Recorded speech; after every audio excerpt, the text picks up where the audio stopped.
एक बार फिर आपका स्वागत है समर्थ बैच पे, जो YouTube नीट 2026 के लिए पूरा फ्री है YouTube पे। मैं आपका फिजिक्स मेंटर शशांक शर्मा, जिसे प्यार से आप बोलते हो शैंकी भैया, आज आ गया हूं आपको पढ़ाने लॉज ऑफ मोशन में फ्रिक्शन टॉपिक डिस्कस करेंगे। ठीक है, फ्रिक्शन में क्या क्या चीजें होती है, कैसे डील कर सकते हैं फ्रिक्शन में, सारा देखते हैं। सब बढ़िया, सब लोग ढंग से पढ़ाई कर रहे हो, देखते जाओ। पिछली वीडियो में क्वेश्चंस, मजा आ गया होगा क्वेश्चंस देखकर।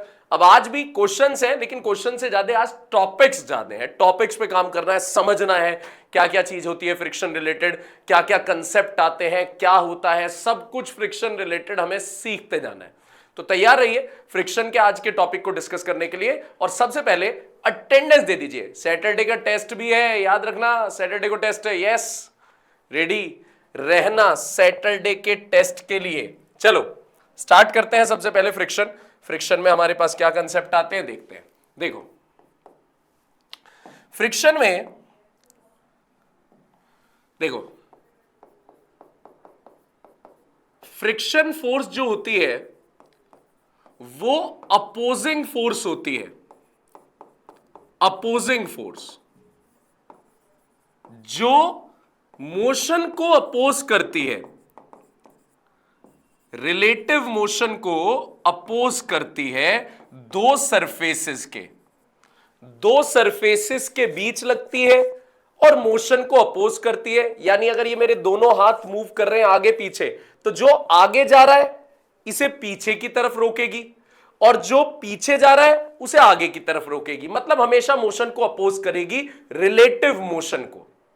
रिलेटिव इसलिए बोल रहा हूं कि दोनों के मोशन को रोकती है, आगे वाले के लिए पीछे लगती है, पीछे जाने वाले के लिए आगे लगती है, हमेशा रिलेटिव मोशन को रोकती है फ्रिक्शन फोर्स। देखो, ये एक सरफेस है, ये बॉडी है, ठीक है। अब ये बॉडी जो है ये आगे मोशन कर रही है, आगे की तरफ जा रही है, तो फ्रिक्शन फोर्स जो लगेगी वो पीछे की तरफ लगेगी, इसके मोशन को अपोज करेगी। अपोज करने वाली फोर्स जो होती है वो होती है फ्रिक्शन फोर्स। कौन सी होती है? Friction force. फ्रिक्शन फोर्स का फॉर्मूला होता है म्यू आर या फिर म्यू एन। म्यू आर या फिर म्यू एन। म्यू होता है कॉफिशिएंट ऑफ फ्रिक्शन और आर होता है नॉर्मल फोर्स या नॉर्मल रिएक्शन। नॉर्मल फोर्स या नॉर्मल रिएक्शन। तो अगर कोई हमसे पूछता है फ्रिक्शन फोर्स क्या है, हम छूटते ही बोलेंगे एक ऐसी फोर्स जो मोशन को अपोज करती है। ये जरूरी भी है और ये नुकसानदायक भी है, दोनों ही फेवर है इसके। फ्रिक्शन के एडवांटेज भी है, डिसएडवांटेज भी है, जो इस चैप्टर में आगे पढ़ेंगे फ्रिक्शन में हम। लेकिन अभी हम देखते हैं कि फ्रिक्शन क्या क्या करता है, क्या कंसेप्ट लेकर आता है, उसे देखते हैं। फ्रिक्शन मोशन को अपोज करता है। फ्रिक्शन अगर बॉडी आगे जा रही है तो फ्रिक्शन कहां लगेगा? पीछे की तरफ लगेगा। फ्रिक्शन का फॉर्मूला होता है म्यू आर और फ्रिक्शन फोर्स की यूनिट होती है न्यूटन। यूनिट होती है इसकी न्यूटन। फॉर्मूला होता है म्यू आर। भैया ये म्यू क्या होता है? Coefficient of friction. म्यू होता है कॉफिशिएंट ऑफ फ्रिक्शन जो डिपेंड करता है, depends on nature of two surfaces in contact. जिन दो सरफेसेस के बीच फ्रिक्शन लग रहा है उनकी नेचर पे डिपेंड करता है म्यू। जैसे बताता हूं, ये ए बॉडी है और ये बी सरफेस पे है। बी सरफेस पे तो ए और बी की नेचर पे डिपेंड करेगा म्यू। जितना आपके पास ए और बी में फंसेंगी बॉडीज, ए और बी के सरफेस आपस में फंसेंगे, उतना म्यू ज्यादा होगा। म्यू की कोई यूनिट नहीं होती, म्यू यूनिटलेस होता है, यूनिटलेस, ठीक है। और देखो जरा बात समझना, ये मेरी दो उंगलियां हैं, इन दोनों की नेचर पे डिपेंड करेगा म्यू, साइज पे नहीं। यहां पर जो म्यू लग रहा है उतना ही म्यू यहां पे लगेगा। मतलब चाहे साइज बढ़ा दिया, देखो मैंने पूरे कांटेक्ट में ले आया और यहां सिर्फ टिप टिप कांटेक्ट में है और यहां पूरी की पूरी फिंगर कांटेक्ट में है, तो साइज पे डिपेंड नहीं करेगा, म्यू डिपेंड करेगा नेचर पे। तो मेरी दोनों उंगलियों की नेचर तो सेम है ना, पहला केस दूसरा केस। तो नेचर तो सेम है, म्यू सेम रहेगा, साइज पे डिपेंड नहीं करता म्यू, म्यू डिपेंड करता है किस पे। जैसे मैं एग्जांपल देता हूं, रबड़ रबड़ और कंक्रीट, कंक्रीट जो सड़क होती है उनके बीच का म्यू हर जगह सेम रहेगा, चाहे रबड़ ज्यादा बड़ी कांटेक्ट में हो चाहे रबड़ थोड़ी सी कांटेक्ट में हो, म्यू सेम रहेगा। म्यू क्या हुआ?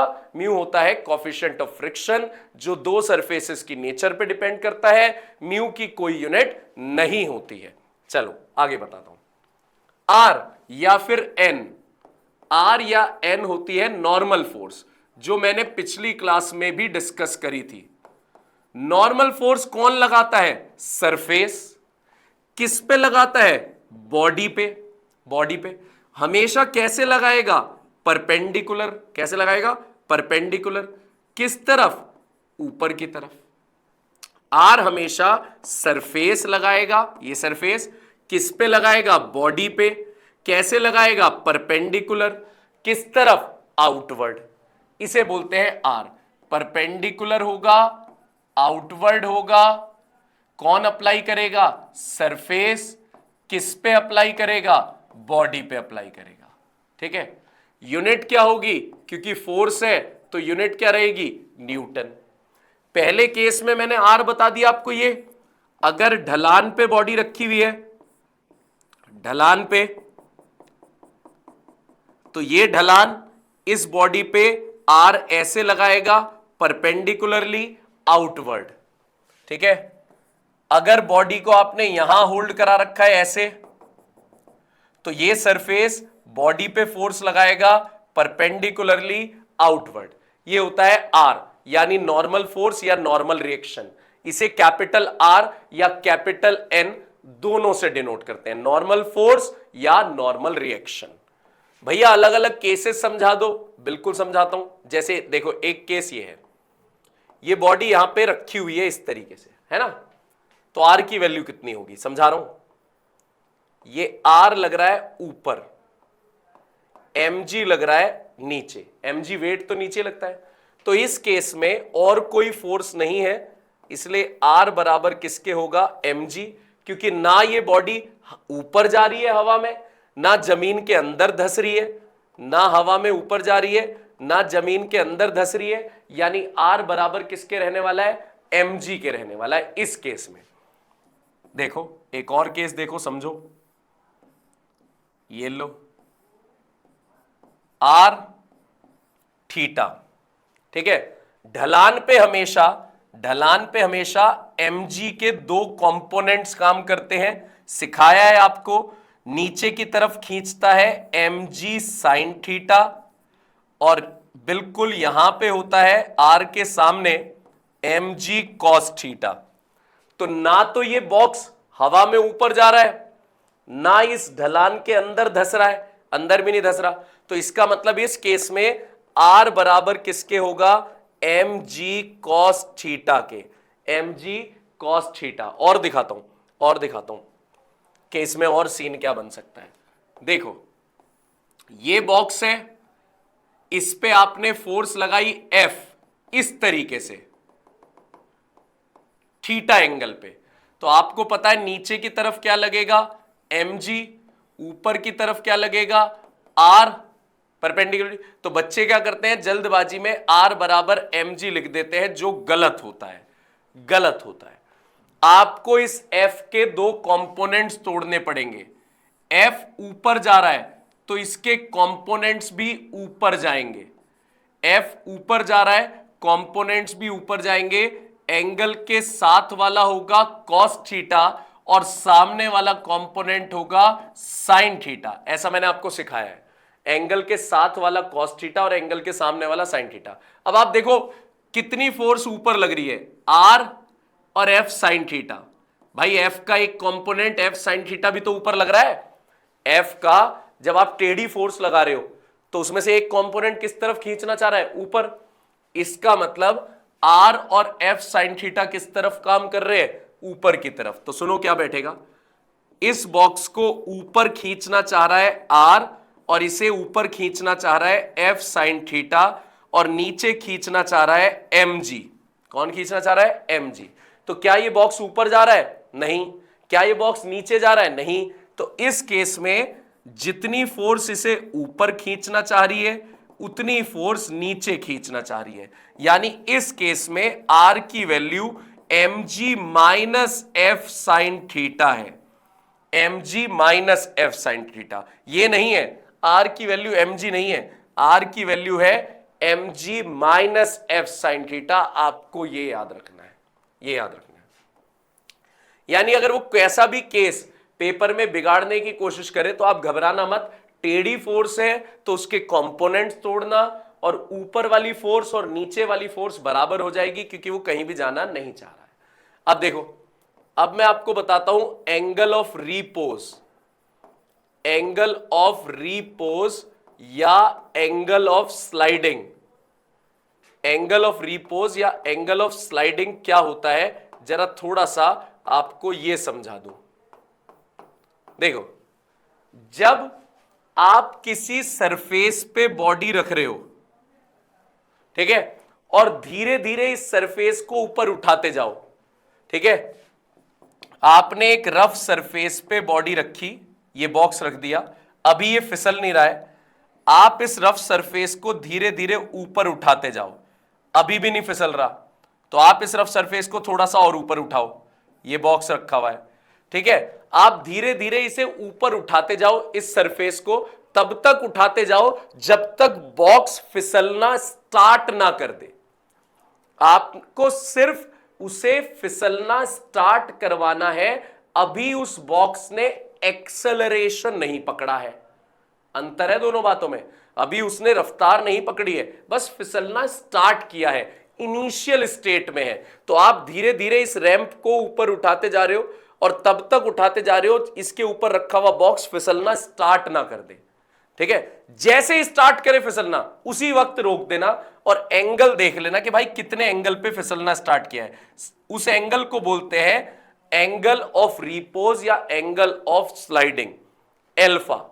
उस एंगल को बोलते हैं एंगल ऑफ रिपोज या angle of sliding. The minimum angle, minimum बोल रहा हूं मैं, मिनिमम।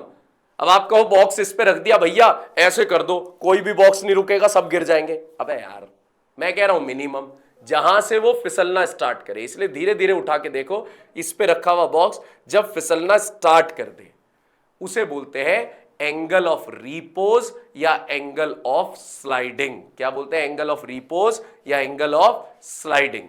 देखो थोड़ा समझाता हूं मैं आपको, एंगल ऑफ रिपोज या एंगल ऑफ स्लाइडिंग समझना, देखना, एक मिनट देखो, रुक जाओ एक मिनट रुक जाओ जरा। देखो, ये बॉडी है, ये कटर है, बॉडी है, ये धीरे धीरे मैं ना इसे ऊपर उठाता जा रहा हूं। देखो ये मैं उठा रहा हूं, देखो एंगल धीरे धीरे, इधर साइड से देखो, अब मैं धीरे धीरे इसे ऊपर उठाता जा रहा हूं। फिसला कटर नहीं, अब फिसला नहीं, अब फिसला नहीं, अब फिसल गया। तो जब इसने फिसलना स्टार्ट किया उस समय का एंगल, ध्यान से देखना, उस समय का एंगल, ये जो एंगल बन रहा है इसका, ये वाला जो एंगल है, ये इसे बोलते हैं एंगल ऑफ रिपोज या एंगल ऑफ स्लाइडिंग। आगे ना समझ? अगर समझ में आया तो अभी लिखो, ये कटर वाला समझ में आया, एग्जांपल एंगल ऑफ रिपोज या एंगल ऑफ स्लाइडिंग वाला बता दो मुझे बता दिया करो। तो एंगल ऑफ रिपोज क्या हो गया भाई? एंगल ऑफ रिपोज हो गया, it is minimum angle of inclined plane so that body starts sliding over it। Body उस पे से फिसलना स्टार्ट कर दे, उस मिनिमम एंगल को हम बोलते हैं एंगल ऑफ रिपोज या एंगल ऑफ स्लाइडिंग, ठीक है। अब इसकी वैल्यू निकालनी है, निकाल के दिखाता हूं। ये एल्फा है, ये बॉडी है। अभी मैंने आपको बताया परपेंडिकुलर बनेगा आर, थोड़ा फोर्स अलग अलग कर देता हूं, अलग पेन से फोर्स दिखा देता हूं, देखते रहो। ये परपेंडिकुलर हो गया आर और mg के बनते हैं दो कंपोनेंट, नीचे की तरफ mg cos theta, sorry mg sin theta, नीचे की तरफ हमेशा लगता है mg sin थीटा, r के सामने लगता है mg cos थीटा। ये mg के दो कंपोनेंट हो गए, ठीक है। उसके बाद बॉडी नीचे फिसल रही है तो फ्रिक्शन कहां लगेगा, ऊपर लगेगा। बॉडी नीचे फिसल रही है तो फ्रिक्शन कहां लगेगा, ऊपर, ठीक है। अभी बॉडी ने एक्सेलरेशन नहीं पकड़ा है, बस फिसलना स्टार्ट किया है, बस फिसलना स्टार्ट किया है, तो आमने सामने वाली फोर्स बराबर होगी। अगर एक्सेलरेशन नहीं होता तो आपको मैंने पढ़ाया था, अगर एक्सेलरेशन नहीं होता तो आमने सामने वाली फोर्स बराबर होती है, याद दिला रहा हूं, पढ़ाया था मैंने आपको। और अगर एक्सेलरेशन होता है तो जिस डायरेक्शन में एक्सेलरेशन है उस डायरेक्शन की फोर्स को प्लस लेते हैं, अपोजिट वाली एक्सेलरेशन के अपोजिट वाली फोर्स को माइनस लेते हैं और बराबर एम ए। जैसे एक्सेलरेशन सपोज इस तरफ है तो इस तरफ वाली फोर्स को मैं प्लस लूंगा, एक्सेलरेशन के अपोजिट वाले को माइनस लूंगा और बराबर किसके लिख दूंगा, एम ए के। पढ़ाया था ना ऐसा। एक्सेलरेशन ना हो तो आमने सामने बराबर, एक्सेलरेशन है तो जिस तरफ एक्सेलरेशन है उसे प्लस, अपोजिट को माइनस, बराबर एम ए। तो यहां पे आ जाओ जरा, यहां पे ध्यान दो। अच्छा ये अल्फा था तो मेरे को थोड़ा यहां पे अल्फा लिखना पड़ेगा।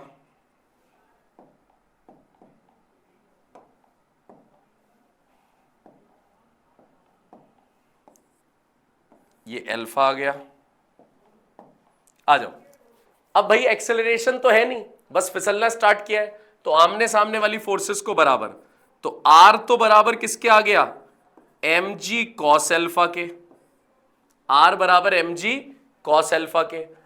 और फ्रिक्शन किसके बराबर आ गया, फ्रिक्शन बराबर आ गया एम जी साइन एल्फा के। फ्रिक्शन का फॉर्मूला क्या पढ़ा है हमने, फ्रिक्शन का फॉर्मूला हमने पढ़ा है mu R, mu R is equals to M G sine alpha, M G sine alpha. तो आर की जगह क्या लिख सकते हैं, आर की जगह लिख सकते हैं M G cos alpha is equals to M G sine alpha. M G से एम जी कैंसिल आउट, तो mu is equals to sine alpha upon cos alpha, तो म्यू की वैल्यू आ गई 10 एल्फा, या एल्फा की वैल्यू आ गई 10 इनवर्स म्यू। ये आपको डायरेक्ट याद रखना है कि मिनिमम कितना एंगल हो कि बॉडी फिसलना स्टार्ट कर दे, मिनिमम कितना एंगल हो कि बॉडी फिसलना स्टार्ट कर दे, तो आपको डायरेक्ट याद रखना है एल्फा की वैल्यू 10 इनवर्स म्यू। एल्फा की वैल्यू कितनी होती है, 10 इनवर्स म्यू। चलो आगे देखो, एंगल ऑफ फ्रिक्शन क्या होता है, समझाता हूं एंगल ऑफ फ्रिक्शन क्या होता है।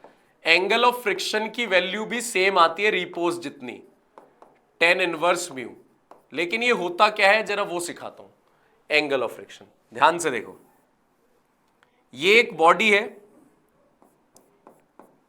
अब इस बॉडी पे लगने वाली फोर्सेस दिखा रहा हूं तुम्हें। अगर मैं इस बॉडी का मोशन आगे कर रहा हूं तो फ्रिक्शन लगेगी पीछे, आर लगेगी ऊपर की तरफ, फ्रिक्शन पीछे और आर है नॉर्मल फोर्स ऊपर की तरफ। हमने पैरेललोग्राम लॉ पढ़ा था, पैरेललोग्राम लॉ कहता है नॉर्मल फोर्स और फ्रिक्शन फोर्स, इन दोनों का जो रिजल्टेंट होगा वो इनके बीच में होगा कहीं। दो फोर्सेस का रिजल्टेंट फोर्स उन मतलब नेट फोर्स उनके बीच में होती है कहीं बीच में।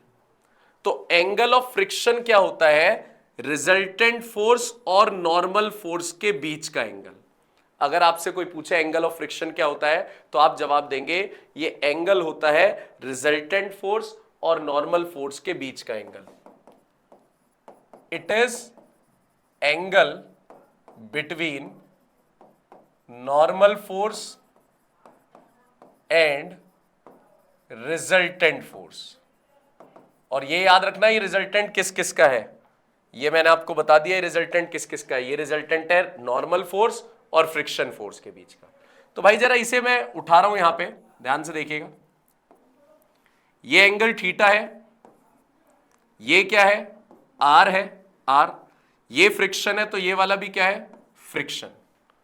सबका ध्यान इस तरफ, ये एंगल थीटा है, ये आर है, ये फ्रिक्शन, क्योंकि ये फ्रिक्शन है तो सामने वाला भी तो फ्रिक्शन हो सकता है, ये फ्रिक्शन है तो ये सामने वाला भी तो फ्रिक्शन हो सकता है, ये आमने सामने बराबर।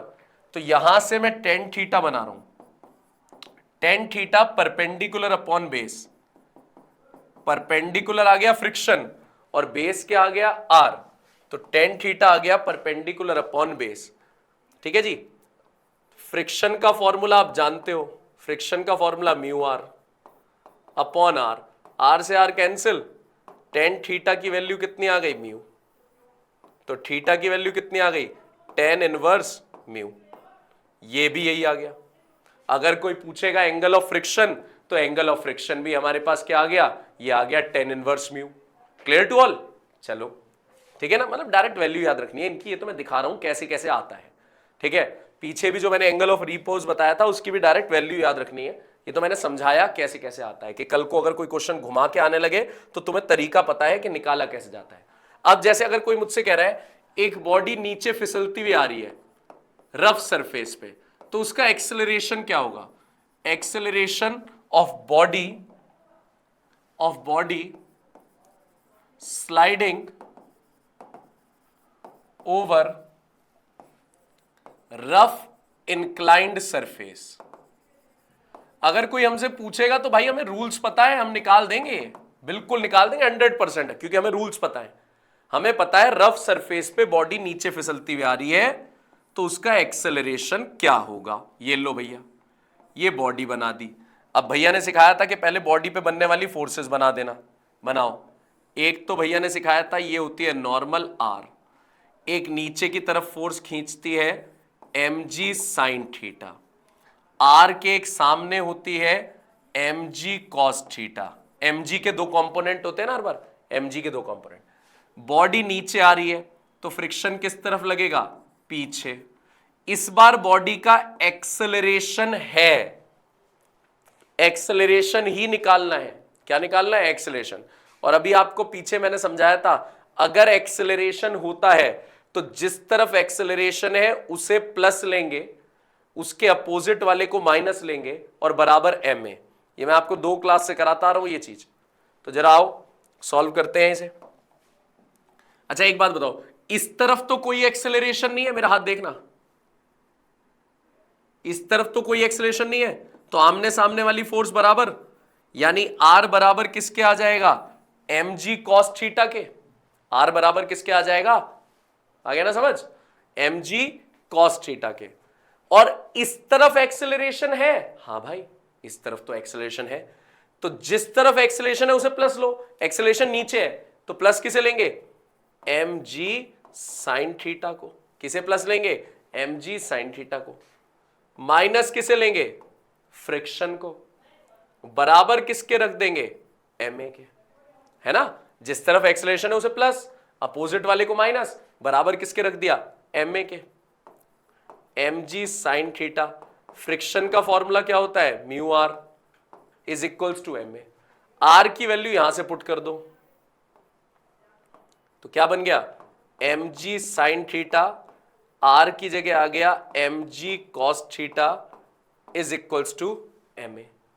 क्या कॉमन आ सकता है भाई, mg कॉमन ले लो, sin theta minus mu cos theta is equals to ma। m से m कैंसिल, a की value g sin theta minus mu cos theta, acceleration आ गया g sin theta minus mu cos theta. ठीक है, इसका मतलब तो मैंने ये नॉलेज यहां से ये पता लगा मुझे कि अगर किसी इंक्लाइंड प्लेन से बॉडी नीचे आ रही है और वो स्मूथ है, स्मूथ इंक्लाइंड प्लेन से बॉडी नीचे आ रही है, ठीक है, तो उसका एक्सेलरेशन क्या होगा, उसका एक्सेलरेशन होगा g sin थीटा।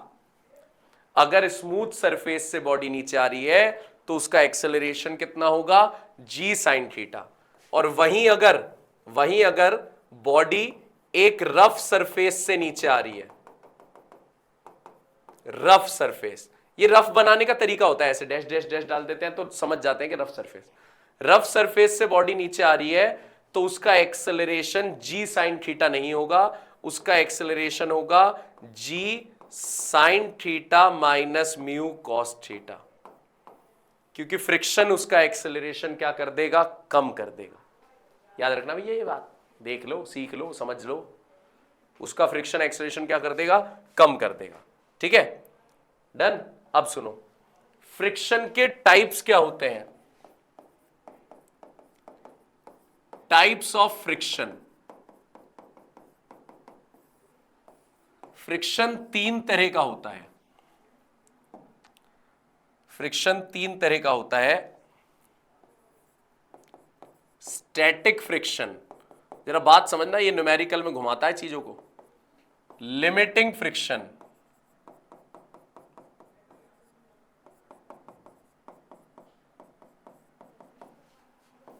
काइनेटिक और डायनामिक फ्रिक्शन।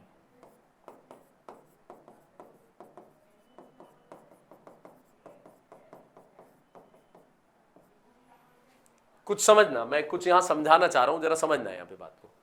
देखो, स्टैटिक फ्रिक्शन तब लगता है when body is at rest, जब तक बॉडी रुकी रहेगी तब तक उस पे जो फ्रिक्शन लगेगा वो स्टैटिक होगा, when body is at rest. और सुनो, सारे पॉइंट समझना इसके। इसकी वैल्यू, स्टैटिक फ्रिक्शन की value depends on applied force. Static friction की वैल्यू डिपेंड करती है किस पे, अप्लाइड फोर्स पे। आप जितनी फोर्स अप्लाई करोगे स्टैटिक फ्रिक्शन की वैल्यू उतनी रहेगी। सपोज यहां पे एक बॉक्स रखा हुआ है, इस बॉक्स को चलाने के लिए मुझे 70 न्यूटन के फोर्स की जरूरत है, 70 न्यूटन से कम पर ये नहीं चलेगा, और मैं फोर्स लगा रहा हूं इस पे 40 न्यूटन की, तो क्या ये बॉक्स चलेगा? नहीं। तो इस पे कौन सा फ्रिक्शन लग रहा है? स्टैटिक। और स्टैटिक फ्रिक्शन की वैल्यू कितनी होगी? जितनी आपने अप्लाई करी है, 40 अप्लाई करी है ना, तो 40 होगी। अच्छा, और सुनो, और सुनो, मैंने इस पे 50 न्यूटन अप्लाई करी, तो क्या ये बॉक्स चलेगा? नहीं, 50 न्यूटन पे भी नहीं चलेगा। तो कौन सा फ्रिक्शन लग रहा है? स्टैटिक। और स्टैटिक फ्रिक्शन की वैल्यू कितनी होगी? जितनी आपने फोर्स अप्लाई करी है, जितनी आपने फोर्स अप्लाई करी है। तो स्टैटिक फ्रिक्शन की वैल्यू अप्लाइड फोर्स के हिसाब से बदलती रहती है। स्टैटिक फ्रिक्शन की वैल्यू अप्लाइड फोर्स के हिसाब से बदलती रहती है, इसलिए इसे therefore it is self adjusting friction force, इसे बोलते हैं सेल्फ एडजस्टिंग फ्रिक्शन फोर्स, जो अपने आप को एडजस्ट करता रहता है। ध्यान सुन लेना, अपनी वैल्यू एडजस्ट कर रहा है, बदल रहा है ना, इसलिए इसे बोलते हैं सेल्फ एडजस्टिंग फ्रिक्शन फोर्स। भैया लिमिटिंग क्या होता है? आओ लिमिटिंग समझाता हूं। भैया लिमिटिंग होता है मैक्सिमम फ्रिक्शन फोर्स। ओहो, बॉडी पे इससे ज्यादा फ्रिक्शन फोर्स कभी नहीं लगती, नहीं, मैक्सिमम फ्रिक्शन फोर्स एक्ट्स, ये कब काम करती है? Acts when body is about to move. अच्छा, पहली बार जब बॉडी मूव करना चाहती है तब जो फ्रिक्शन लगता है उसे बोलते हैं लिमिटिंग फ्रिक्शन। जैसे ये बॉडी पहली बार जब मूव करेगी तो उसे कितनी फोर्स की जरूरत चाहिएगी? 70 न्यूटन की। कितनी फोर्स की जरूरत चाहिएगी? 70 न्यूटन की। तो उसे हम बोलते हैं क्या? उसे बोलते हैं जब पहली बार मूव करती है बॉडी, बस पहली बार दो सरफेसेस का लॉक टूट के वो दोनों सरफेस मोशन में आते हैं, लॉक पहली बार टूटता है, तो उसे बोलते हैं मेरे बच्चों लिमिटिंग फ्रिक्शन। क्या बोलते हैं उसे? Limiting friction. इससे ज्यादा फ्रिक्शन नहीं होता।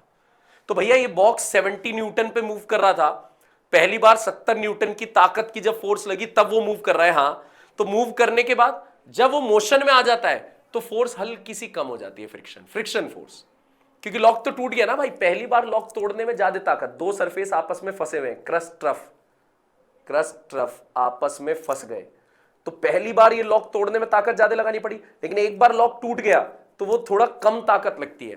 एग्जाम्पल देता हूं, आपके घर पे बेड है, सबके घर में बेड है। जाओ एक बार बेड को धक्का लगाओ, लगाओ लगाओ लगाओ, अरे लगाओ ना। बेड को आप धक्का लगाओगे तो पहली बार बेड को मोशन में लाने के लिए ताकत ज्यादा लगानी पड़ेगी, और फिर जैसे ही वो मोशन में आएगा थोड़ा तेजी से जाएगा। क्यों? क्योंकि पहली बार आपको लॉक तोड़ना पड़ा है। लॉक तोड़ने में ताकत क्या लगती है? ज्यादा। और एक बार लॉक टूट जाता है देन आपके पास ताकत ज्यादा नहीं लगती। एक बार जब लॉक टूट जाता है तो ताकत ज्यादा नहीं लगती, ठीक है। तो पहली बार लॉक तोड़ने में ताकत ज्यादा लगती है, इसलिए लिमिटिंग फ्रिक्शन सबसे ज्यादा होता है। और मोशन में आते ही फ्रिक्शन की वैल्यू थोड़ी सी कम हो जाती है, थोड़ी सी। काइनेटिक फ्रिक्शन कब लगता है? When body is in motion, ठीक है। It is independent of applied force.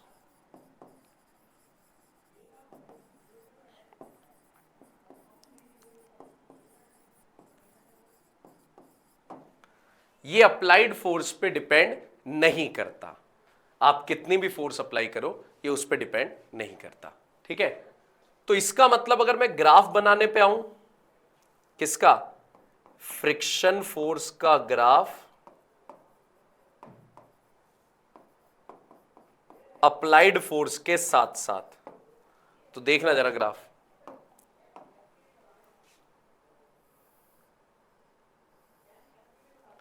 ये ग्राफ बनेगा, देखो। अब फ्रिक्शन फोर्स का ग्राफ अप्लाइड फोर्स के साथ साथ ये बनेगा, देखना जरा, साथ साथ समझना जरा। देखो ये बढ़ रहा है ना। अप्लाइड फोर्स के साथ साथ फ्रिक्शन फोर्स बढ़ती जा रही है, तो जरूर ये कौन से वाला फ्रिक्शन होगा? स्टैटिक। स्टैटिक की वैल्यू साथ साथ बढ़ती जाती है, ठीक है। और जो सबसे ऊपर है, सबसे ऊपर ये है लिमिटिंग। लिमिटिंग, और ये कांस्टेंट है। कैसा है? कांस्टेंट। ये बदल नहीं रहा, ये फ्रिक्शन फोर्स की वैल्यू नहीं बदल रही, तो ये है काइनेटिक या डायनेमिक। काइनेटिक या डायनेमिक, जिसकी वैल्यू बदल नहीं रही, कांस्टेंट है, अप्लाइड फोर्स पे डिपेंड नहीं कर रही। और आप देख रहे हो लिमिटिंग से हल्का सा कम है। जब बॉडी मोशन में आ गई तो लिमिटिंग से हल्का सा कम है। अब देखो जरा, एक छोटा सा एग्जांपल समझाता हूं, जरा समझना मेरी बात। ये एक बॉक्स है ये, और इस पे स्टैटिक कोफिशिएंट दे रख, इसका बॉक्स का मास है 5 केजी, 5 केजी है ना। अब इस पे स्टैटिक कोफिशिएंट दे रखा है, सपोज करो 0.7, और जब मोशन में आ जाता है तो काइनेटिक कोफिशिएंट होता है इसका 0.2 मान लो, ठीक है। अब मैं ये कह रहा हूं आपको, मैं फोर्स लगा रहा हूं, एक मिनट सोचने दो जरा। मैं फोर्स लगा रहा हूं 50 न्यूटन की, मैं फोर्स लगा रहा हूं 10 न्यूटन की। तो आप मुझे बताओ, जब 10 न्यूटन की फोर्स लग रही होगी तो कौन सा फ्रिक्शन होगा? विच फ्रिक्शन?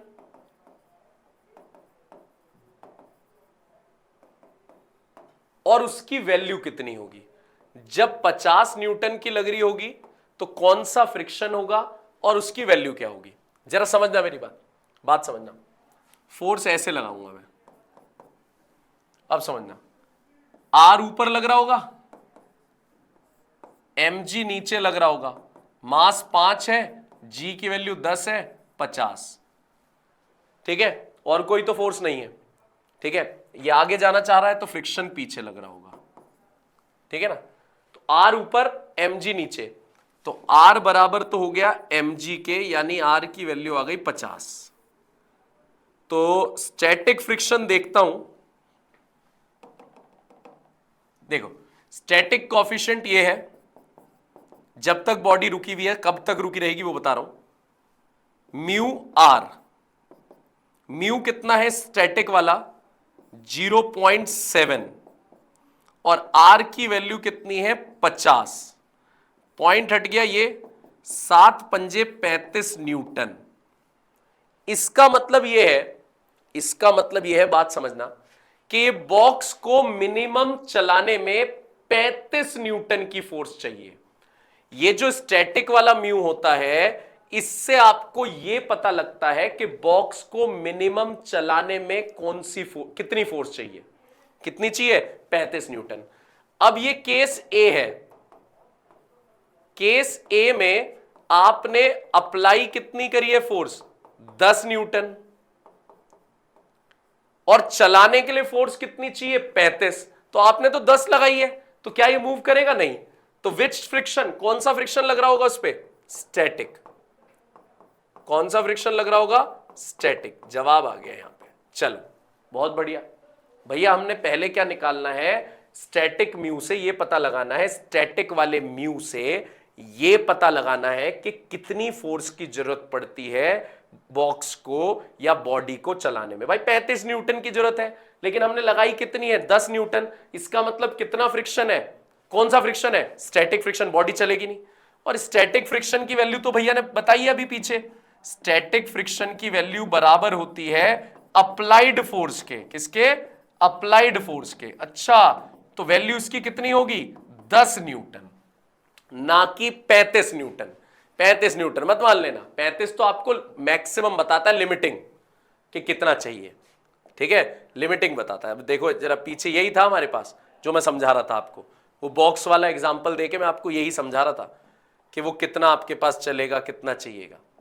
ठीक है, तो हमारे पास यहां पे स्टैटिक फ्रिक्शन की वैल्यू आ गई 35 न्यूटन। वो स्टैटिक नहीं, लिमिटिंग, मतलब मैक्सिमम इतनी 35 न्यूटन फोर्स चाहिए उसे चलाने के लिए। तो मैंने तो 10 न्यूटन लगाई है। 10 न्यूटन तो चलेगा ही नहीं, वो नहीं चलेगा। तो कौन सा फ्रिक्शन हो गया? स्टैटिक। और उसकी स्टैटिक फ्रिक्शन की वैल्यू किसके बराबर होती है? अप्लाइड फोर्स के, यानी 10 newton. Case B, case B में आपने कितनी फोर्स लगाई है? 50 न्यूटन। इसका मतलब आपने तो ज्यादा फोर्स लगाई है 35 से, तो ये तो चलेगा। और जब चलता है तो कौन सा फ्रिक्शन होता है? Kinetic friction. और काइनेटिक फ्रिक्शन अगर आपको निकालना होता है तो फिर आपको म्यू आर से ही निकालना होता है। स्टैटिक फ्रिक्शन तो हमेशा बराबर होता है अप्लाइड फोर्स के, लेकिन काइनेटिक फ्रिक्शन आपको निकालना पड़ता है म्यू आर से। म्यू कितना है जी? काइनेटिक वाला लूंगा, काइनेटिक क्योंकि अब चल रहा है। ये रहा म्यू 0.2। और आर की वैल्यू कितनी है? 50। पॉइंट हटते ही 0 गया। 5 दूनी 10 अबे ये भी 10 ही न्यूटन आ गया। ठीक है, तो काइनेटिक फ्रिक्शन भी कितना आ गया? 10 न्यूटन। यहां पे वो कोइंसिडेंट ऐसा बैठा कि ये भी 10 न्यूटन आ गया। लेकिन मैं समझाना यहां ये चाह रहा था कि हमारे पास जब तक बॉडी रुकी हुई होती है तब तक उस पे लगता है स्टैटिक फ्रिक्शन, और स्टैटिक फ्रिक्शन की वैल्यू बराबर किसके होती है? स्टैटिक फ्रिक्शन की वैल्यू बराबर होती है अप्लाइड फोर्स के। किसके बराबर होती है? अप्लाइड फोर्स के। ठीक है, और काइनेटिक फ्रिक्शन की वैल्यू निकालनी पड़ती है म्यू आर से। चलो अब मैं आपको क्वेश्चंस दिखाता हूं, बातें समझ में आएंगी। बिल्कुल सेम उसी पैटर्न पे बेस्ड है questions. Box of 5 kg is placed on rough surface. ठीक है, 5 किलो का बॉक्स है जो रफ सरफेस पे रखा है। कॉफिशिएंट ऑफ स्टैटिक फ्रिक्शन है 0.5। ठीक है, कॉफिशिएंट ऑफ काइनेटिक फ्रिक्शन है 0.3। चलो ठीक है। Then find the force of static friction, find the force of static friction when applied force is 0। जब आपने 0 फोर्स अप्लाई करी है तो स्टैटिक फ्रिक्शन की वैल्यू कितनी होगी? जब 15 न्यूटन अप्लाई करी है तो स्टैटिक की वैल्यू कितनी होगी? जब 50 न्यूटन अप्लाई करी है तो स्टैटिक की कितनी होगी? आओ सिखाता हूं। सबसे पहले बॉक्स है 5 किलो का, तो mg लग रहा होगा नीचे, r लग रहा होगा ऊपर। तो r बराबर mg, मास 5, g 10, 50 न्यूटन r की वैल्यू। ठीक है, स्टैटिक का कॉफिशिएंट है 0.5, ये रहा। काइनेटिक का कॉफिशिएंट है 0.3।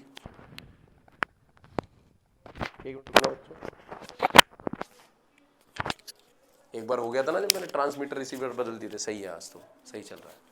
देखो स्टैटिक की वैल्यू है 0.5, काइनेटिक की वैल्यू है 0.3। ठीक है, तो भाई स्टैटिक से हमें पता लगता है ना कि कितनी फोर्स चाहिए चलाने के लिए। अभी पीछे बताया था कि स्टैटिक वाले से पता लगता है हमें चलाने के लिए मिनिमम कितनी फोर्स चाहिए। देखते हैं, चलो। स्टैटिक है 0.5, तो मुझे फ्रिक्शन कितना, मतलब फ्रिक्शन कितना रोक रहा है यहां पे, म्यू आर 0.5 स्टैटिक वाला, और आर की वैल्यू है 50, पॉइंट से 0 हट गया, 25 न्यूटन। भाई मिनिमम 25 न्यूटन लगेगी तब जाके बॉडी चलना स्टार्ट करेगी, 25 न्यूटन। चलो अब जवाब देता हूं मैं। पहला है 0, आपने कितनी फोर्स लगाई, 0, तो बॉडी नहीं चलेगी। कौन सा फ्रिक्शन हो गया, स्टैटिक, बॉडी नहीं चल रही। तो कौन सा फ्रिक्शन काम करेगा, स्टैटिक। और स्टैटिक फ्रिक्शन की वैल्यू किसके बराबर होती है, स्टैटिक फ्रिक्शन की वैल्यू तो बराबर होती है अप्लाइड फोर्स के। तो आपने कितनी फोर्स अप्लाई करी है, 0, तो स्टैटिक फ्रिक्शन भी कितना आ गया, 0। पहला केस हो गया। दूसरा कौन सा है भैया, दूसरा हमारे पास है आपने 15 न्यूटन की फोर्स लगाई है। भाई 25 न्यूटन मिनिमम चाहिए, 15 न्यूटन से काम नहीं बनेगा, बॉडी मूव नहीं करेगी। यानी अभी भी कौन सा फ्रिक्शन है, स्टैटिक। और स्टैटिक की वैल्यू किसके बराबर होती है, स्टैटिक की वैल्यू बराबर होती है अप्लाइड फोर्स के। यानी अभी भी कितना है भैया, 15 न्यूटन। कितना है, 15 न्यूटन। थर्ड, अब थर्ड केस पे जाते हैं। कितनी फोर्स लगा रहे हो, 50, और उसकी मैक्सिमम औकात कितनी थी, 25, आपने लगा दी 50। भाई मूव करेगा, आपने 50 न्यूटन लगाया है, तो इसका मतलब अब तो काइनेटिक फ्रिक्शन काम करेगा। कौन सा फ्रिक्शन काम करेगा, काइनेटिक। तो यहां तो स्टैटिक फ्रिक्शन काम ही नहीं करेगा इस वाले में। तो स्टैटिक फ्रिक्शन की वैल्यू तो कितनी रहेगी, 0, लेकिन काइनेटिक फ्रिक्शन काम करेगा। काइनेटिक का फॉर्मूला होता है म्यू आर। म्यू कितना है काइनेटिक का, 0.3, और आर की वैल्यू कितनी है, 50, पॉइंट हटते ये गया, 5 या 15 न्यूटन फ्रिक्शन काम करेगा। 15 न्यूटन फ्रिक्शन, समझ आई ये बात। लेकिन उसने हमसे सिर्फ स्टैटिक पूछा था। क्या पूछा था, स्टैटिक। तो पहले केस में स्टैटिक 0, तीसरे केस में भी स्टैटिक 0, क्योंकि तीसरे केस में स्टैटिक है ही नहीं, काइनेटिक है, मोशन में आ चुका है। ठीक है डन, लेकिन मैंने काइनेटिक भी निकाल के दिखा दिया। चलो आगे आ जाओ। A block of mass 5 kg is placed on rough horizontal surface, जिसका स्टैटिक का म्यू दे रखा है, काइनेटिक का म्यू दे रखा है। A force F is acting on it at an angle of 30 degree above the horizontal। ठीक है, एक मिनट रुक जाओ, बना लूं पहले। ये बॉक्स है 5 किलो का, फोर्स लग रही है F हॉरिजॉन्टल से 30 डिग्री पर, और ये 5 किलो का है, 5 किलो का हॉरिजॉन्टल से 30 डिग्री पर फोर्स लग रही है। What should be the value of F two maintain motion at constant velocity. अच्छा, आपको कांस्टेंट वेलोसिटी चाहिए। कांस्टेंट वेलोसिटी का मतलब एक्सेलरेशन क्या हो गया, 0, और एक्सेलरेशन 0 का मतलब आमने सामने वाली फोर्स बराबर। कह रहा है एफ निकालो जिससे वेलोसिटी कांस्टेंट हो। वेलोसिटी कांस्टेंट का मतलब क्या सिखाया मैंने, एक्सेलरेशन का मतलब रफ्तार बढ़ना, और ये रफ्तार कांस्टेंट है, तो एक्सेलरेशन कितना आ गया, 0, और एक्सेलरेशन 0 में मैंने आपको क्या बताया था, आमने सामने वाली फोर्स बराबर। आ जाओ जरा सॉल्व करते हैं, आओ बच्चों। mg किस तरफ लगेगा, नीचे। r किस तरफ लगेगा, ऊपर। r किस तरफ लगेगा, ऊपर। ठीक है, फ्रिक्शन किस तरफ लगेगा, पीछे। F के दो कंपोनेंट टूटेंगे, एंगल के साथ वाला कॉस थीटा, सामने वाला साइन थीटा। अब ऊपर कौन कौन से, अच्छा F ऊपर जा रहा है तो इसके कंपोनेंट्स भी ऊपर जाएंगे, सिखाया था।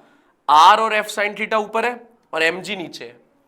R और F साइन थीटा ऊपर है, R plus F sine theta is equals to mg।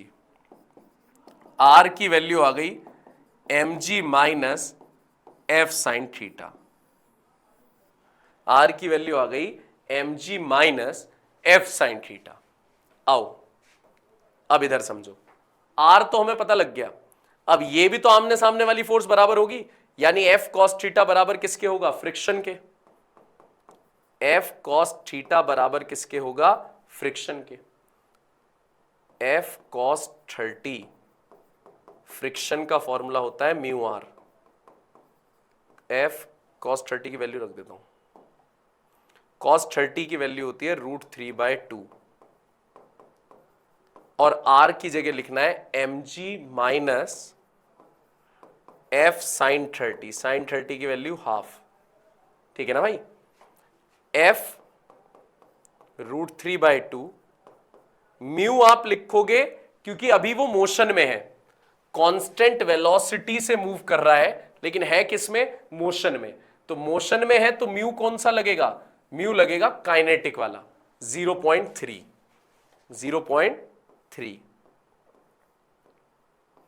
मास कितना है 5, g 10 माइनस f/2।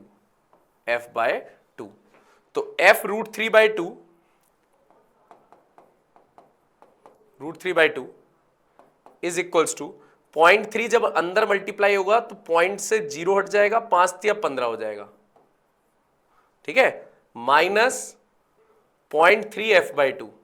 0.3 f/2, ठीक है भाई, 0.3 f/2। ये f वाला एक तरफ कर दो, f √3/2 plus 0.3 f/2 is equals to 15। भाई √3 की वैल्यू होती है 1.7, वैसे होती है 1.732, लेकिन मैं 1.7 लिख रहा हूं जिससे ये आराम से सॉल्व हो जाए। 1.7.3 प्लस कर दो, 2 तो ले लिया एलसीएम, 2 एलसीएम ले लिया, √3 की वैल्यू 1.7 होती है, 1.7.3 तो कितना आ गया 2। एफ की वैल्यू 15 न्यूटन आ गई। इतनी फोर्स आपको चाहिए अगर आप इसे कांस्टेंट वेलोसिटी से मूव कराना चाहते हो। डन, चल पड़े आगे। देखिए, if the coefficient of friction between an insect and hemispherical bowl is mu and the radius of the bowl is R. अच्छा, बाउल है भाई, हेमिस्फेरिकल बाउल है जिसका रेडियस आर है,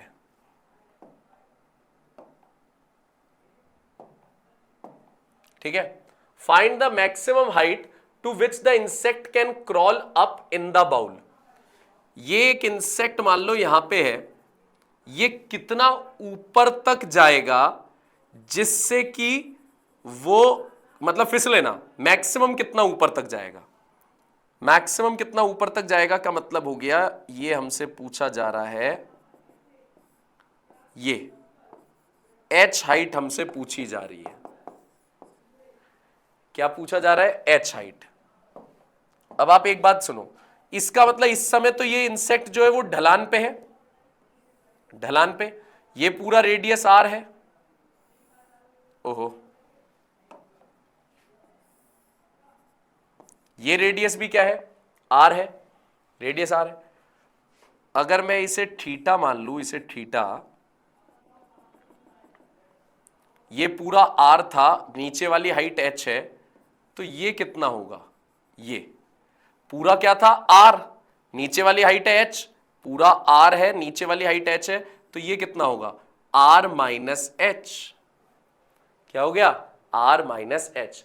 और ढलान पे बॉडी रखी हुई है, ढलान पे, ये जो इंसेक्ट है अब तो ये ढलान पे ही है, तो इसे नीचे की तरफ क्या खींच रहा होगा, mg sine theta, mg sine theta, और इस पे नॉर्मल फोर्स लग रही होगी,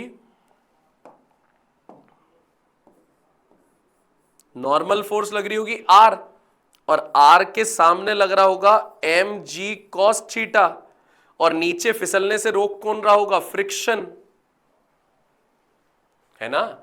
मैंने क्या करा, ऐसे मान लिया कि ये इंसेक्ट हमारा यहां पे है ढलान पे, तो मैंने बना दिया इस पे ये आर, आर के सामने क्या हो गया mg cos थीटा।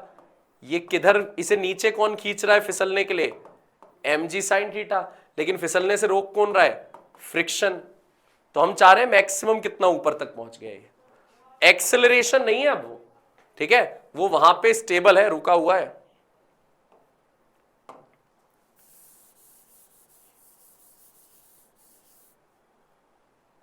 ठीक है, वहां पे वो रुका हुआ है, ध्यान सुनना। तो इसका मतलब आर को मैं बराबर कर सकता हूं एम जी कॉस थीटा के, है ना। आर को मैं बराबर कर सकता हूं एम जी कॉस थीटा के, और फ्रिक्शन को बराबर कर सकता हूं मैं एम जी साइन थीटा। क्या कह रहे हो भैया, आज तो एक भी वर्ड नहीं बोले लगातार, इतनी देर तक बस पढ़ाए जा रहे हो, कुछ बोला नहीं। ठीक हो तुम लोग, बढ़िया से पढ़ाई कर रहे हो, है ना। डॉक्टर बनना है, बन जाओगे, ये बिल्कुल फैक्ट है। पॉजिटिव सोचो हमेशा, नेगेटिव थॉट मत लाया करो दिमाग में, पॉजिटिव सोचो। फ्रिक्शन की जगह म्यू आर, कोई इफ बट मत लेके आया करो, ऐसा होगा तो वैसा होगा, बन जाओगे। ठीक है, मजा आ रहा था मुझे फ्रिक्शन पढ़ाने में, इसलिए मैं भूल गया बीच में तुमसे कुछ बात करना। आर की जगह एम जी कॉस थीटा, और ये आ गया एम जी साइन थीटा। मतलब आर बराबर तो मैंने कर दिया एम जी कॉस थीटा के, और फ्रिक्शन ऊपर लग रही है, एम जी साइन थीटा नीचे लग रही है, इन्हें भी बराबर कर दिया। आर की जगह रख दिया M G cos theta, M G से एम जी कट गया, तो म्यू आ गया sine upon cos tan theta. Mu की वैल्यू आ गई टेन थीटा। लेकिन हमसे क्या पूछा है भाई, हमसे तो ये पूछा है एच निकालने को बोल रहा है। तो भाई टेन थीटा को मैं ये भी तो लिख सकता हूं परपेंडिकुलर अपॉन बेस। देखो ये थीटा है, ये आर है, ये आर माइनस एच है। तो पाइथागोरस थ्योरम से ये कितना आ जाएगा? पाइथागोरस थ्योरम से अंडर रूट हाइपोटेनस का square minus are minus H का होल स्क्वायर, ये आ गया। तो अगर मैं म्यू बराबर टेन थीटा है, तो यहां से भी तो टेन थीटा निकल सकता है। टेन थीटा हो जाएगा परपेंडिकुलर, एंगल के सामने वाला परपेंडिकुलर होता है, एंगल के साथ वाला बेस होता है, परपेंडिकुलर अपॉन बेस। तो परपेंडिकुलर कितना आ गया? R square R minus H का होल स्क्वायर अपॉन बेस कितना है? आर माइनस एच, बराबर किसके कर दो? म्यू के। तो म्यू बराबर r square minus are minus H का whole square upon are minus h, squaring both side, क्योंकि मुझे तो एच निकालना है, squaring both side. Mu square r square minus are minus H का whole square upon are minus H का whole square. एक बार चेक कर लूं, यही था, r square minus are minus H का whole square upon are minus H का होल स्क्वायर। ठीक है, स्क्वायरिंग बोथ साइड कर दी। Mu square r square minus a minus b का whole square, a minus b का होल स्क्वायर खोल रहा हूं माइनस के साथ साथ, a square minus b square plus 2ab, a minus b का होल स्क्वायर खोल रहा था मैं माइनस के साथ साथ, अपॉन आर माइनस एच का होल स्क्वायर। ठीक है, आर स्क्वायर से आर स्क्वायर कैंसिल आउट हो गया। यार अगर मैं क्वाड्रेटिक इसे खोलूं ना, क्वाड्रेटिक के से आसानी से सॉल्व कर लूं तो ज्यादा बेटर रहेगा, या क्वाड्रेटिक ही खोलनी पड़ेगी? देख लो, क्वाड्रेटिक ही रखनी पड़ेगी फिर। Mu square 2rh minus h square a square plus b square minus 2ab, shift कर दो इस तरफ। Mu square r square plus h square minus 2rh minus h square. भाई क्वाड्रेटिक बन रही है ये। Mu square r square plus mu square h square minus mu square 2rh minus h square. ठीक है, ज्यादा बेटर रहता कि अगर मैं इसके क्वाड्रेटिक से बचने की कोशिश करता, और शायद मैं बच भी जाता। एक बार चेक करूं, क्वाड्रेटिक से बचने की कोशिश करूं, इसे सेपरेट करके देखूं। मैं इसलिए कह रहा हूं यार, क्वाड्रेटिक मुझे बड़ा लफड़ा लगता है क्वाड्रेटिक में सॉल्व करने में। देखूं क्वाड्रेटिक से बच जाऊंगा नहीं बच जाऊंगा, चेक कर लेता हूं। सेपरेट कर लिया मैंने इसे, है ना भाई, बच गया मैं तो, क्वाड्रेटिक से बच गया 100%। म्यू स्क्वायर प्लस 1, ये माइनस वाला इधर चला गया तो म्यू भाई बच गया, इजी हो गया भाई। ये मत करना, फिर ये मत करना, यही ज्यादा इजी है, ठीक है। Are square R minus H, दोनों पे स्क्वायर है तो दोनों का स्क्वायर एक साथ लिख लूं,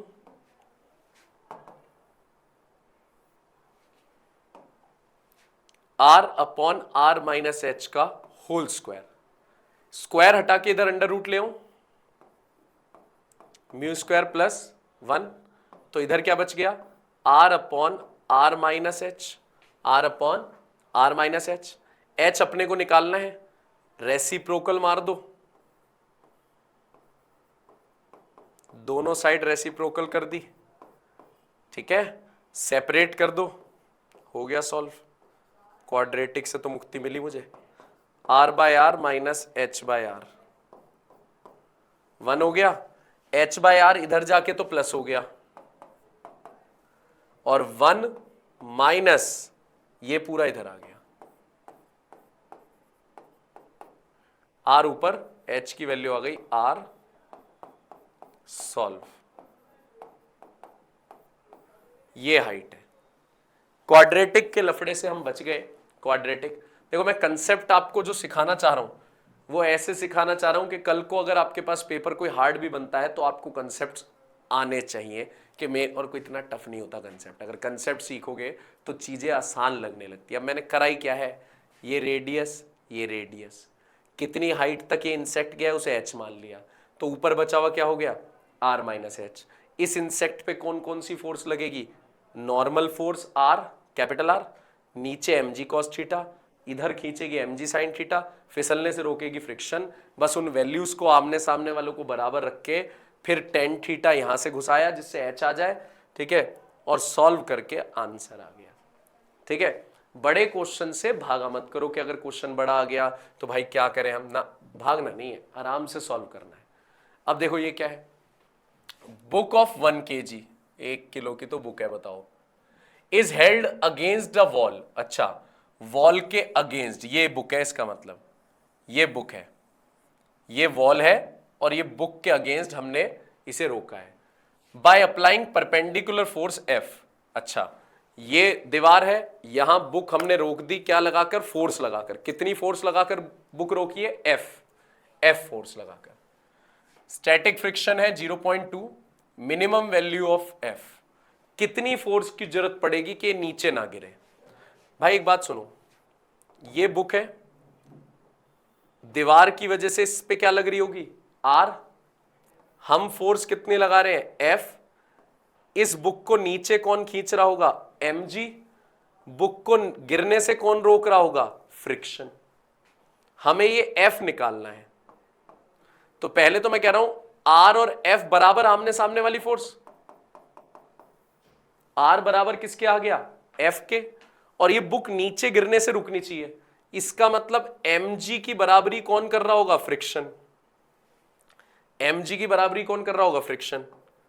फ्रिक्शन की वैल्यू कितनी होती है, म्यू आर, आर की जगह क्या लिख सकते हैं, एफ, म्यू एफ, और हमारे पास मास कितना दे रखा है, 1, जी कितना 10, म्यू कितना 0.2, एफ निकालना है, ये इधर जाके 50 हो गया आंसर। 50 न्यूटन के फोर्स की जरूरत है अगर आप इसे फिसलने से बचाना चाहते हो, तो 50 न्यूटन की फोर्स आपको लगानी पड़ेगी। अगला क्वेश्चन आ जाओ, आते जाओ तभी तो करेंगे हम। For the block and surface shown in a figure, ठीक है, एक ब्लॉक है और एक सरफेस है, स्टैटिक फ्रिक्शन है 0.5, काइनेटिक है 0.3, स्टैटिक है 0.5, काइनेटिक है 0.3, ब्लॉक का मास कितना दे रखा है, 50 किलो। अच्छा, फोर्स कितनी लगा रहे हैं, 600 न्यूटन चाहिए क्या इसे। Then what is the acceleration चाहिए, ये तो बहुत ही ईजी है भाई, बहुत ही ईजी। आर किस तरफ, ऊपर, एम जी किस तरफ, नीचे, फोर्स किस तरफ, इस तरफ, फोर्स रोकेगा कौन, फ्रिक्शन, लेकिन ये जाएगा आगे तो हमें एक्सेलरेशन निकालना है। पहले बताओ, इस तरफ तो कोई एक्सेलरेशन नहीं है वर्टिकल में, तो R बराबर किसके आ गया, mg के। R बराबर किसके आ गया, mg के। तो R की वैल्यू मैं रख देता हूं mg के बराबर। तो मास कितना है 50, g की वैल्यू 10, तो 500 तो आ गई मेरे पास R की वैल्यू। ठीक है जी। अब इधर आओ, इस तरफ तो एक्सेलरेशन है भाई। एक्सेलरेशन जब होता है, भैया ने सिखाया था, जिस तरफ एक्सेलरेशन है उसे प्लस लो। ठीक है, जिस तरफ एक्सेलरेशन है उसे प्लस लो, यानी फोर्स प्लस माइनस फ्रिक्शन बराबर ma, बराबर ma। फोर्स कितनी है 600, फ्रिक्शन का फॉर्मूला म्यू आर, और मास की जगह 500, और एक्सेलरेशन की जगह, भाई एक मिनट, भाई एक मिनट, फोर्स कितनी लगाई है 600। जरा मैं स्टैटिक फ्रिक्शन वाली वैल्यू से निकाल के देखूं ये वैल्यू, कि ये मूव भी करेगा नहीं करेगा, बेमतलबी मेहनत कर रहा हूं मैं। स्टैटिक का म्यू कितना है, म्यू स्टैटिक है 0.5, और आर की वैल्यू कितनी है 500। पॉइंट से हटाइए, 5 पंजे 25, 250 न्यूटन पे ये मूव करेगा। अच्छा 600 न्यूटन लग रही है, मूव करेगा भाई, सही जा रहे हैं, क्योंकि मैक्सिमम फ्रिक्शन इस पे कितने का लग रहा है 250, तो मूव तो करेगा, और जब मूव करेगा तो फिर हमने सही लगाया। अच्छा अब ये मूव कर रहा है तो म्यू कौन सा लेंगे, काइनेटिक। मूव कर रहा है, काइनेटिक का म्यू कितना है 0.3, और आर की वैल्यू कितनी है 500, इज इक्वल्स टू 500। पॉइंट हटते ये गया, 600 माइनस 5 तिया 15, 150, 500 ए, ये मैंने 500 क्यों लिख दिया, मास 500 है क्या, अबे 50 है मास, सॉरी ए लिख रहा था मैं यहां, फिर मेरा ध्यान उधर चला गया, मैं इधर उधर देखने लग गया। ये लो, इसे सही कर देते हैं। Mass 50 into A, 50 into A, 50 into A, 600 में से 150 गए 450, ठीक है, is equals to 50 A 9, acceleration 9 आ गया। ठीक है, अगर हमारे पास फ्रिक्शन की वैल्यू 600 से ज्यादा आ जाती, ये वाला, ठीक है, अगर ये अप्लाइड फोर्स कितनी थी 600 न्यूटन, और सपोज करो ये आ जाता 700 न्यूटन, स्टैटिक वाला 700, तो इसका मतलब मूव ही नहीं कर रहा, और मूव नहीं कर रहा तो एक्सेलरेशन कितना आ जाता है 0। तो मैंने ये चेक किया कि भाई स्टैटिक फ्रिक्शन कितना है 250, और हमने फोर्स कितनी लगा रखी है 600, तो मूव करेगा, और मूव करेगा तो जिस तरफ एक्सेलरेशन होता है उसे प्लस लेते हैं, अपोजिट वाले को क्या लेते हैं माइनस, बराबर ma, है ना। चलो आओ, अरे भाई साहब बहुत ही प्यारा क्वेश्चन, बहुत ही प्यारा क्वेश्चन। ठीक है, एक चेन है जिसका मास है m, ठीक है, जिसकी लेंथ है l, is lying on a table, table पे पड़ी हुई है, in such a manner that a part of it is hanging down from an edge of the table, table के एज से ये लटक रही है चेन, ठीक है, ये लटक रही है from an edge. If the coefficient of friction is mu, coefficient of friction mu है, then maximum length of chain that can hang without sliding, कितना मैक्सिमम लेंथ ये लटक सकती है जिससे ये स्लाइड ना करे, गिर ना जाए। भाई अगर आप चेन को लटकाते हो, किसी भी चेन वेन को लटकाते हो, रुको दिखाता हूं, थोड़ा सा दिखाता हूं, एक मिनट रुको, देखो दिखा रहा हूं, एक मिनट।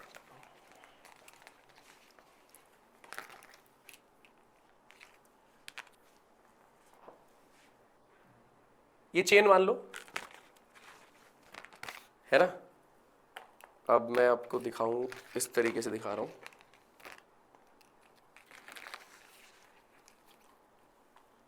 इसका एक पोर्शन नीचे लटक रहा है, ये देखो, ये वाला पोर्शन थोड़ा ब्लैक पे ब्लैक आ रहा है इसलिए, ये नीचे लटक रहा है, और ये ऊपर है, ये देखो ये ऊपर है। तो पूछ रहा है मैक्सिमम, अब मैं देखो धीरे धीरे इसे नीचे लटकाता जा रहा हूं जिससे ये नीचे गिरे, तो कह रहा है मैक्सिमम आप कितना लटकाओगे लेंथ सो दैट ये फिसले ना। तो देखो अभी नहीं फिसल रहा, एक मिनट, अभी नहीं फिसल रहा, अब मैं हल्का सा उधर शिफ्ट कर रहा हूं, नहीं फिसल रहा, अभी भी नहीं फिसला, अभी भी नहीं फिसला, अभी भी नहीं फिसला, फिसल गया। तो आपको मैक्सिमम बतानी है कि मैक्सिमम कितनी लेंथ आप उस पे रोक के रखेंगे सो दैट वो उस पे से फिसले ना। मैक्सिमम आप कितनी रोक के रखेंगे सो दैट उस पे से फिसले ना। सिंपल। इसे नीचे कौन खींच रहा है? इतने पोर्शन का वेट mg, इतने पोर्शन का वेट नीचे खींच रहा है। और फिसलने से रोक कौन रहा है? इतने पोर्शन का फ्रिक्शन, इतने पोर्शन का फ्रिक्शन। तो जब तक आपके पास L पोर्शन का जो mg है, वेट है इस पोर्शन का, जब तक बराबर रहेगा फ्रिक्शन कितने पोर्शन का? L माइनस एल तक, तब तक ये नहीं गिरेगा। जब ये mg ज्यादा हो जाएगा फ्रिक्शन से, mg ज्यादा हो जाएगा फ्रिक्शन से, तो गिर जाएगा। इसका मतलब जब तक mg और फ्रिक्शन बराबर है ये नहीं फिसलने वाला। पूरी लेंथ का मास दे रखा है m, देखो पूरी लेंथ का मास दे रखा है m, यूनिटरी मेथड, पूरी लेंथ का मास m है, तो 1 मीटर का कितना होगा? m by L. पूरी लेंथ का कितना है? m, तो 1 मीटर का कितना होगा? m by L. और मुझे कितने मीटर का चाहिए? मुझे चाहिए l माइनस एल मीटर का। ध्यान देना, पूरी लेंथ का मास कितना है? m, तो 1 मीटर का कितना होगा? m by L. ठीक है, 1 मीटर का, तो l माइनस एल का मास कितना होगा? m by L into L minus L. इसी तरीके से स्मॉल l वाले का मास कितना होगा? 1 का इतना है, तो स्मॉल l का कितना होगा? 1 का है m बाय एल, तो स्मॉल l का कितना आ गया? स्मॉल l यहां पे आ गया। ठीक है, तो यहां मास कितना लिखना है? स्मॉल l का, तो स्मॉल l का मास कितना हो गया? m by L into L, small l वाले का मास इंटू जी। फ्रिक्शन का फॉर्मूला क्या होता है? Mu are. आर की जगह क्या लिख सकते हो आप? mg, लेकिन कितने पोर्शन का? l माइनस एल पोर्शन का, m by L L G, G से तो जी गया।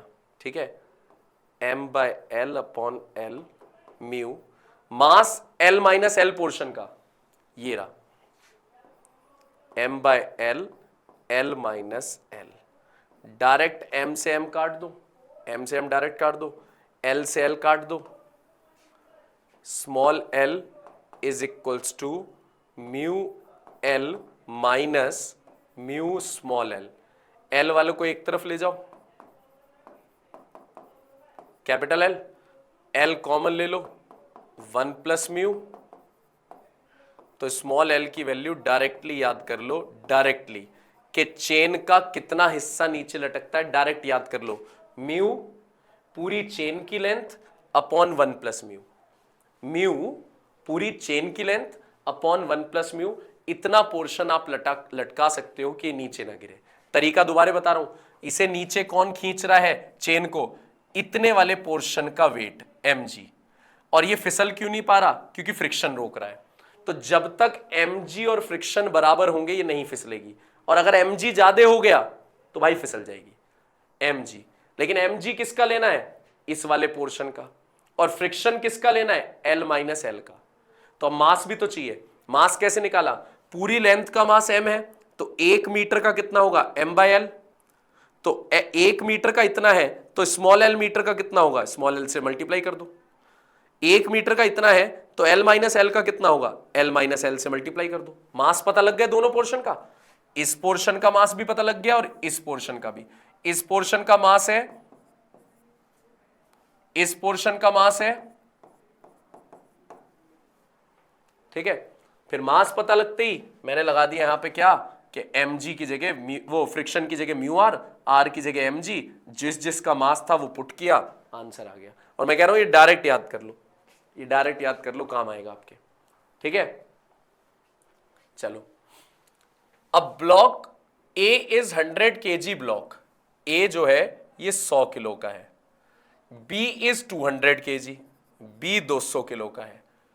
As shown in a figure, the block A is attached to string tied to a wall, ये रस्सी से ए को बांध दिया, ए वाले को रस्सी से बांध दिया। The coefficient of friction between A and B, A और बी के बीच कॉफिशिएंट ऑफ फ्रिक्शन है 0.2 and the coefficient of friction between B and floor, B और फ्लोर ये इनके बीच म्यू है 0.3, ये 0.3 है। Then minimum force required to move block B will be, भाई कितनी फोर्स की जरूरत होगी इस ब्लॉक को मूव कराने में, बी वाले को। अबे सीधी सी बात है, अब तुम इस बी वाले को मूव कराना चाह रहे हो तो इसे रोक कौन रहा होगा, इस बी वाले को रोक कौन रहा होगा, इस बी वाले को एक तो ऊपर से जो फ्रिक्शन लग रहा है ए की वजह से वो रोक रहा होगा, यहां भी तो रगड़ रहा होगा ना, ये इधर भी रगड़ रहा होगा, तो ये वाला फ्रिक्शन, और एक कौन सा फ्रिक्शन इसे रोक रहा होगा, सरफेस वाला, है ना भाई। तो मुझे इतनी फोर्स लगानी है कि ऊपर का फ्रिक्शन भी और नीचे का फ्रिक्शन भी कवर हो जाए, ए वाला फ्रिक्शन भी कवर हो जाए और सरफेस वाला फ्रिक्शन भी कवर हो जाए। तो मुझे जो फोर्स लगानी पड़ेगी वो फ्रिक्शन ए की वजह से प्लस फ्रिक्शन सरफेस की वजह से, दोनों की बराबरी करनी पड़ेगी, तब जाके ये मैं बीच में से निकालूंगा, इसे बीच में से तब निकालूंगा। तो चलो सॉल्व करते हैं। फोर्स फ्रिक्शन का फॉर्मूला म्यू आर सरफेस वाला। चलो भैया, म्यू ए के साथ म्यू कितना है 0.2, आर mg, म्यू सरफेस के साथ म्यू कितना है 0.3, आर की जगह mg 0.2। अब आप खुद सोचो, यहां पे जो आर लग रहा होगा, इस जगह जो आर लग रहा होगा वो खाली इस ए वाले के mg की वजह से लग रहा होगा, और जो सरफेस पे आर लग रहा होगा, सरफेस पे आर लग रहा होगा वो इन दोनों ऊपर वाले बॉक्सेस के mg की वजह से लग रहा होगा। तो पहले ए वाले पे जो आर है वो लगा देता हूं, ए वाले पे जो आर होगा वो mg के बराबर होगा सिर्फ ए वाले के मास के। ए वाले का मास है 100 और g की वैल्यू है 10.3। मास बी वाले का कितना है भाई, बी वाले पे मास जो लग रहा होगा सरफेस पे, तो अब सरफेस पे तो दोनों की वजह से लग रहा है, दोनों की वजह से 100 प्लस 200 300 इंटू जी, हो गया सॉल्व। पॉइंट हट गया, ये 0 गया, पॉइंट हट गया, ये 0 गया, ठीक है। 200 प्लस 3 तिया 900, तो फोर्स आ गया 1100 न्यूटन। फोर्स आ गई बच्चों 1100 न्यूटन। डन रिपोर्ट, कोई इशू, क्लैरिटी है, यहां तक बात समझ में आ रही है। तो फोर्स मेरे पास यहां पे 1100 न्यूटन की जरूरत पड़ेगी, तब जाके हमारे पास सॉल्व होगा, ठीक है। आई होप आज के कंसेप्ट्स, आज के टॉपिक्स आपके क्लियर हो गए होंगे, ठीक है। फ्रिक्शन रिलेटेड अभी फ्रिक्शन चलेगा, नेक्स्ट क्लास में भी फ्रिक्शन ही कंटिन्यू रहेगा। आई होप यहां तक आपको समझ में आ गया होगा, ठीक है। अगर आपको अच्छा समझ में आ रहा है तो कमेंट में जरूर बता दिया करें कि आपको कैसी लग रही है क्लासेस, वो जरूर बता दे करें, और अटेंडेंस साथ साथ दे करें। खूब पढ़ाई करते रहो, सैटरडे के लिए रेडी हो जाओ, और अगर कंटेंट अच्छा लग रहा है तो अपने फ्रेंड्स के साथ भी शेयर करो, फ्रेंड्स के साथ जरूर शेयर करो। पढ़ते रहो, बहुत